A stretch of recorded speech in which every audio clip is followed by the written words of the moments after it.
I think it's safe to say that if you're aware of fighting games, you probably know about Street Fighter. The series has been a staple of not just fighting game culture, but gaming in general for the better part of like 30 years and counting. And with Street Fighter 6 having released not that long ago and having one of the largest prize pools in fighting game history, a lot of us in the fighting game community can find ourselves looking back to where we came from. And of course, seeing how far we have come. The series has changed a lot from its two big rubber button arcade release back in 1987 into what is widely considered the biggest and most recognizable fighting game franchise of all time, with Mortal Kombat and Tekken not being that far behind. But throughout its evolution as a series, there is one game in its lineage that has always stood apart from the others.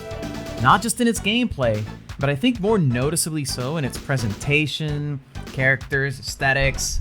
It's a game that a lot of people may have genuinely brushed off due to preconceived biases, hearsay, negative opinions from their favorite content creator, or honestly because, let's face it, it does look a little weird at first glance. That game is Street Fighter 4 for the Nintendo 3DS, baby! Walking forward, Sonic rules, baby, welcome! Actually, that game is Street Fighter the movie. The game.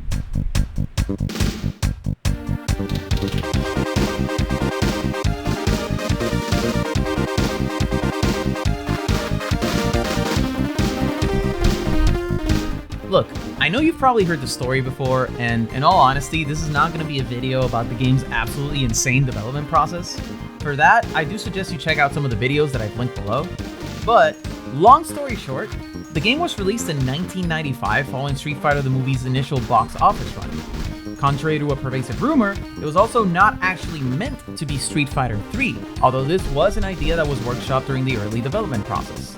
It was one of the two Street Fighter titles that did release in '95, directly following the massive success that was Street Fighter 2. The other game, I think you may have heard of it. It's a little title called Street Fighter Alpha, but that's not important right now. Anyway, back to the movie. The game. Developed by incredible technologies, the game is a vast departure from what we visually came to recognize as a Street Fighter title. Instead of sprite work, we had those digitized character sprites of the movie's cast, including Akuma and Bison Troopers, and this look, of course, was meant to capitalize on the film, but it was also very reminiscent of other titles like Mortal Kombat, Ultra Vortec, Survival Arts, and the greatest fighting game known to man, Tattoo Assassins. Hell yeah.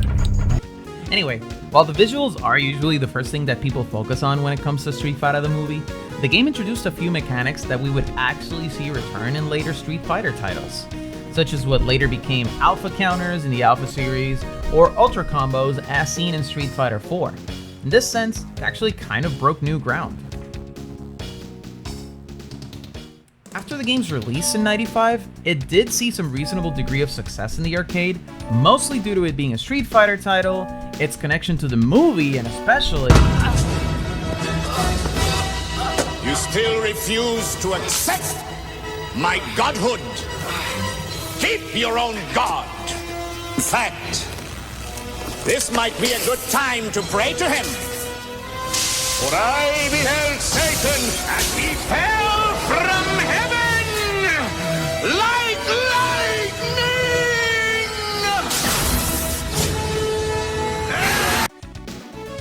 You have to put into perspective what Street Fighter the movie was up against. Not only Street Fighter Alpha, which would release a little bit later, but also games that would go on to be considered legendary in their own right, like Mortal Kombat 3, Tekken 2, KOF 95, Marvel Super Heroes, Real Bout Fatal Fury, and of course, WWF WrestleMania the arcade game. Having all these titles competing for attention in the arcades was tough enough for Street Fighter the movie, but you add to that the fact that it was such a visual departure from what players had come to know as a Street Fighter. Not to mention Street Fighter Alpha being there to provide a more familiar landscape, and people still playing and grinding Street Fighter 2. It's no surprise that the game was slightly pushed to the background, with a lot of OGs in the Street Fighter scene just not paying attention to it.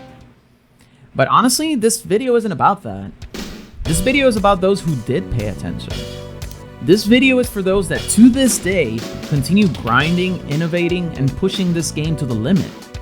This video is a look at the community that loves and champions Street Fighter the movie, the game.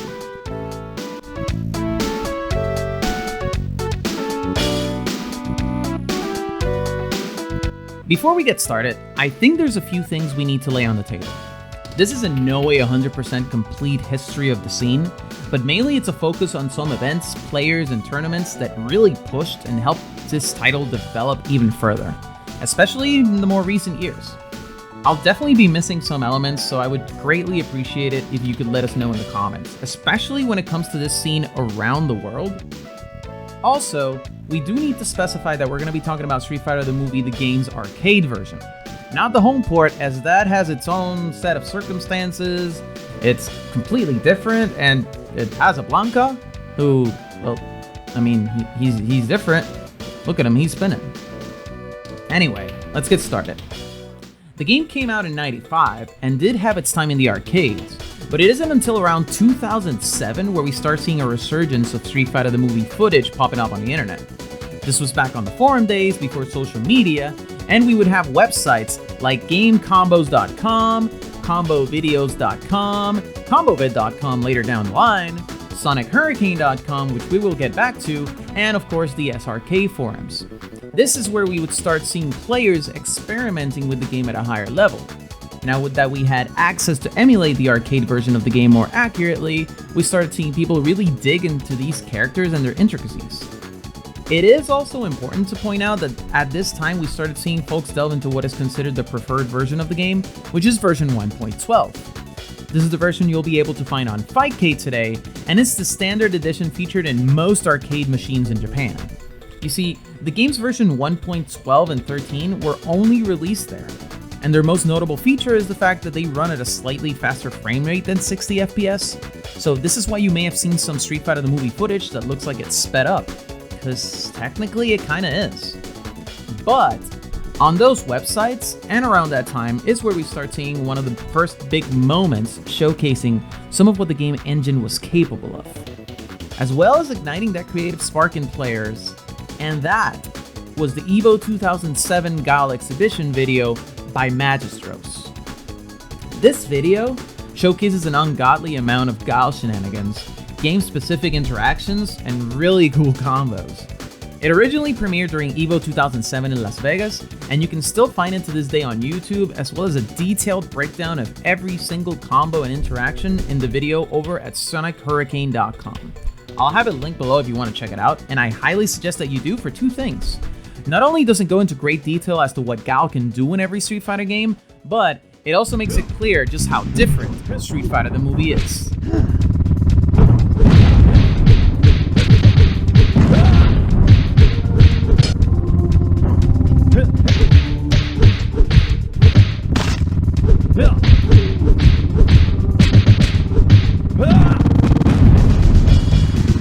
I'm in no way suggesting that this is the starting point of the game's quote-unquote revival, but it is a moment that a lot of players point to as showing how cracked the game really could be. I'd also be completely remiss if I don't mention the fact that Latin America and Japan did keep this game alive as well. From the early GGPO clients to netplay sessions, local scenes, and of course Japan's famous Mikado and Tri-Tower arcades. Speaking of, I genuinely encourage you to check out the footage from all of these, especially because you can see a clear distinction between how Street Fighter the movie was played back then and how we see it performed at a high level today. There's definitely a sense of the scene still finding its footing and trying to, well, experiment with what the game could really do. See, while a lot of players will refer to Street Fighter as the honest footsies game, this is for the most part true. The game does reward patience, execution, and being able to accurately read, condition, and react to your opponent. However, Street Fighter the movie is not just that. Street Fighter the movie is a hyper-aggressive game, honestly closer to what you see in something like Vampire Savior, for example. The game rewards aggression, but also showcases defensive mechanics, with things like guard breaks, throw counters and escapes, catch-up mechanics like Danger State, where you for some reason gain access to new moves. I didn't know we could do that. Exactly. For more details on this, you can check out the ABCs of Street Fighter the movie video that I've linked in the description. So it's safe to say that anytime a game is available online, there are going to be people who are consistently discovering, reinventing, and developing tech for it. They're developing strategies and an overall meta for the game develops, and this holds especially true in the age of Fightcade, where it's incredibly easy to just hop into a room and find folks from all over the planet analyzing the inner workings of obscure titles, or just trying to shed new light on characters, moves, or the esoteric mechanics of a fighting game. Genuinely, it's impressive and inspiring to see what folks have done with things like Dankuga, for example, Sam Show 6, Cyberbots, Plasma Sword, Waku Waku 7, Sailor Moon S, Karnov's Revenge, and hell, even Dino Rex. But that's a topic for another video. For a great example of that sense of gravitating so strongly towards a game that it becomes kind of synonymous with your identity, we have to look at the year 2018 and that year's edition of MagFest.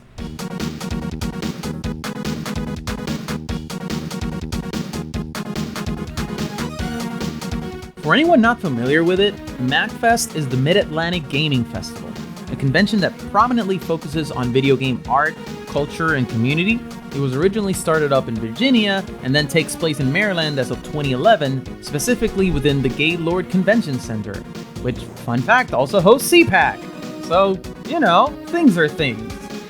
That said, the convention is known for having a prominent arcade space as well as a bring-your-own-console area. This mixture of elements created a perfect storm for games such as Street Fighter the movie. You know, the fighting game community is always known for that screw it, set up anywhere, run the set ethos that I think is best personified by that whole tired ass play melty blood in the bathroom joke, which I know it's a tired joke, I know it's used up, but listen, in this case, it kind of makes sense, okay? But it is with this approach that we begin seeing some of the more prominent players in the game start showing up, and a North American scene starting to develop for Street Fighter the movie. When you start reviewing this footage, which of course I'm going to link below, a couple of names start popping up, which will become synonymous. Robot Boombox, and later down the line, the Fraud Crew. Purveyors of all things jank, underappreciated, and united by a sense of enjoying fighting games for enjoyment's sake rather than clout, monetary gain, or whatever is that new hotness, they quickly become synonymous with Street Fighter the movie, not only by being one of the game's main tournament organizers, but also by having their Discord almost become an unofficial hub for the game's tech and development. You know, it is sometimes through constant, thoughtful, painstaking exploration that you break this new ground and find these new developments. While other times, it's more akin to smashing your head against the wall until something pops up. And Street Fighter the movie has a big mix of both. After this, the game had a continued presence both online and offline through tournaments, showcases, and things that really reflected how much time and effort had been put into this title. However, they weren't the only ones doing so. Quick! Change the channel! On that very same year, around October 3rd, work begins on a document that pretty much comes to be known as the Street Fighter the Movie Bible. It was a living document started by Theo, aka The Opponent, that starts compiling all known information about the game. It includes move lists, details, character-specific interactions, tips, tricks, and even video examples for reference. To give you an idea, here's some of the information you could find on it. I think this actually highlights one of the more curious aspects of Street Fighter the movie, and that is throw counters and reversals. So for example, if you want to counter a throw, you have to input up and the button of your opponent, not your character. So you have to really have that matchup knowledge to know, okay, if I'm throw countering Balrog, I have to hit up and heavy punch, for an example. So, you want a knowledge check. This was truly the golden guide for anyone wanting to get into Street Fighter the movie at that point. The work is nothing short of inspiring, and while as of this time the document is no longer being actively updated since everything has now been moved to the Misumi Wiki, it stands as a testament of how Street Fighter the movie players, they took matters into their own hands and figured out every detail they could about a game they truly loved. In an era where a lot of information gets posted into character discords, which please stop doing this, stop doing it. If you lose the Discord, you lose the data, stop it. It is amazing to see how this was compiled and built from the ground up. I cannot express how much props the contributors to it deserve. There are some sayings within the music scene which I think kind of apply here, so if you'll indulge me. Within the punk rock movement, especially during its early years, there is this core belief of doing it yourself. You won't necessarily be given space by the mainstream, you won't get the sponsors, clout, or backing, so everything had to be done by your own hands. From recording, to merch, publishing, literally sitting in a garage and putting albums together, going to the mail and shipping them out, anyone can do it, you just need the attitude. On the other hand, back in the 90s, when you had the shoegaze movement, it became partly known for having show audiences composed of a high number of other shoegaze musicians. So much so that it became tagged as the scene that celebrates itself. You can probably see where I'm going with this. The poverty FGC, as it became known, and which quite frankly is a term that deserves examination of its own, follows these same core beliefs. We probably won't be a featured main stage game at EVO, but damn it, we'll run our own events. We'll do it for games that we like and we'll celebrate them ourselves. It only takes a glance at Fightcade to realize that even that one fighting game you heard of that one time, it probably has a couple of folks playing it. They're discovering tech, they're running tournaments, and if I may borrow a phrase from my friend Toastrider, 3 people want to play my favorite game? Splendid! So, from MagFest 2018 on out, it's safe to say that you could probably find someone running a Street Fighter the Movie bracket, casual setup, or just talking about the game in a lot of fighting game events. From continued editions of MagFest to one of the first Street Fighter the Movie online brackets with the Byte Online Direct Relief Tournament, and starting the tradition of Street Fighter the Movie being a part of charity events and fundraisers, to other events like, for example, Stun City, to being a featured game in Wednesday Night Fights, to the champions of the poverty scene themselves, Vortex Gallery, who genuinely deserve a video all their own. You would also see the game featured in events around the world, like continued tournaments in Mikado, things like Legion Gamer, the Spanish online fighting arena in Galicia. You would also see it pop up with ACP in Puerto Rico, who are also known for that infamous bracket, which we'll talk about later. And of course, Alex Alchemy and his continued online charity events. If you want to stay on top of these events, I do suggest you check out the Street Fighter the Movie the Game Discord, as it's where most of them will be posted, as well as continued discussion on the title. We've sort of haphazardly charted how we got here. From a movie tie-in to re-examinations of what it means to be a Street Fighter game, from people shitting on it to finding a whole new appreciation for the game, but it only takes us so far. And I think the point that I really want to drive home with this is that it's not just what we've done, it's what we have yet to do. Because a game is not its prize pools. A game is not its clout. A game is truly its community. It's the folks who get work done on the wiki. It's those capturing the frame data. It's those people finding new glitches and tech. It's people who run events for a game because they think it's fun. It's because they want to share that feeling with others. It's exploring the sometimes unexplored for that sheer joy of peeking behind the curtain and really figuring out what makes a game tick. What were they cooking with the engine and how far can you take it? I actually have a big love for the speedrunning community and how their focused, concentrated efforts constantly manage to break new ground on things that we may have previously considered solved. And I think the same sense of exploration also applies to the fighting game scene, which I think is already a niche within a niche, but even more so in my book, it applies to those players who do this with less explored titles. Titles like...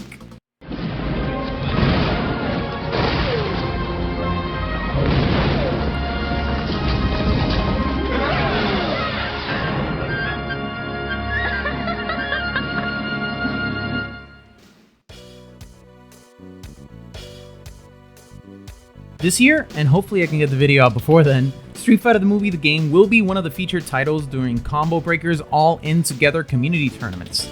A tournament that not only has already reached its player cap, but it has also had to increase it due to player demand. If you get a chance, make sure to check out the event May the 24th to the 26th, with Street Fighter the Movie running on the 24th. You know, if you're gonna be there, try checking out the game, try signing up, maybe give it a shot. You might find that you click with it way more than you expected. Also, we just got the announcement that Street Fighter the Movie is going to be featured at Defend the North's Retro Fighting God Festival, so make sure to check it out there as well. Hey, Editing Crab here. I had a closing for this video, but it was kind of bad, so I deleted it, so I'm just doing it off the cuff right now. But I guess what I want to say with this whole thing is that you should always play those games that bring you joy. It doesn't matter if they have 1,000 players or 3 players. If jumping into that stupid quote-unquote bad game brings you joy and makes you happy, that's what you should play. Because there's value in finding a family that enjoys them as much as you do. This is why we have communities, and this is why Fightcade is such a wonderful tool. So play the games that bring you joy, enjoy the jank, and I'll see you all around.